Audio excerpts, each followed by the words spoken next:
Hi friends, నాకైతే ఈ విషయం చాలా కొత్తగా అనిపించింది. బహుశా మీరు కూడా ఫస్ట్ టైం వింటున్నారేమో అనేసి అనుకుంటున్నాను. ఈ బుక్ చూడండి, మైనే కిండర్ గార్డెన్ ఫ్రెండ్ అని ఉంది కదా. సో మా పాప తన్మయి ప్లే స్కూల్ అనమాట. మా తన్మయి వాళ్ళ ఫ్రెండ్ వాళ్ళ మదర్ నిన్న నాకు ఇచ్చారు ఇది ఫిల్ చేయమని, ఆటోగ్రాఫ్ బుక్ అనేసి. నాకైతే భలే అనిపించింది. అసలు ఏంటి ప్లే స్కూల్ తర్వాత కూడా ఆటోగ్రాఫ్సా?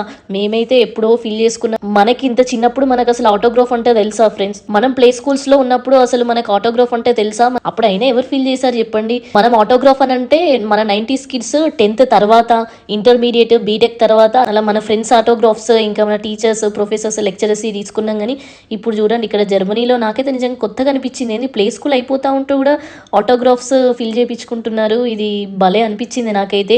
అంటే ఒక మంచి మెమరీస్ ఉంటాయి కదా పిల్లలకి. ఇందులో ఏంటంటే వాళ్ళ నేమ్, అడ్రస్, వాళ్ళ డేట్ ఆఫ్ బర్త్, వాళ్ళ ఫేవరెట్ ఫుడ్, వాళ్ళ ఫేవరెట్ డ్రాయింగ్ కానీ, వాళ్ళ ఫేవరెట్ యానిమల్స్, ఇలాంటివి ఫిల్ చేయమంటున్నారు అనమాట. ఇంకా ఫోటో కూడా స్టిక్ చేయమని అంటున్నారు. సో కొందరు పిల్లలు అయితే చేశారు చూడండి. మా తన్మయ్యది కూడా నేను ఫిల్ చేశాను. తనకు నచ్చిన డ్రాయింగ్ వేసింది తన్మయి. ఇంకా తన ఫోటో కూడా స్టిక్ చేస్తున్నాను. నాకైతే ఇది చాలా భలే అనిపించింది. ఎందుకంటే పిల్లలకి ఒక 5th 6th క్లాస్కి వచ్చిన తర్వాత వాళ్ళకి మెచ్యూరిటీ వస్తుంది కదా. సో అప్పుడు వాళ్ళు ఈ బుక్ చూసుకొని అసలు వాళ్ళు ఎంత హ్యాపీగా ఫీల్ అవుతారో కదా. నాకైతే ఇది చాలా బాగా నచ్చింది. మీకు ఎలా అనిపించిందో కామెంట్ బాక్స్లో కామెంట్ చేయండి ఫ్రెండ్స్.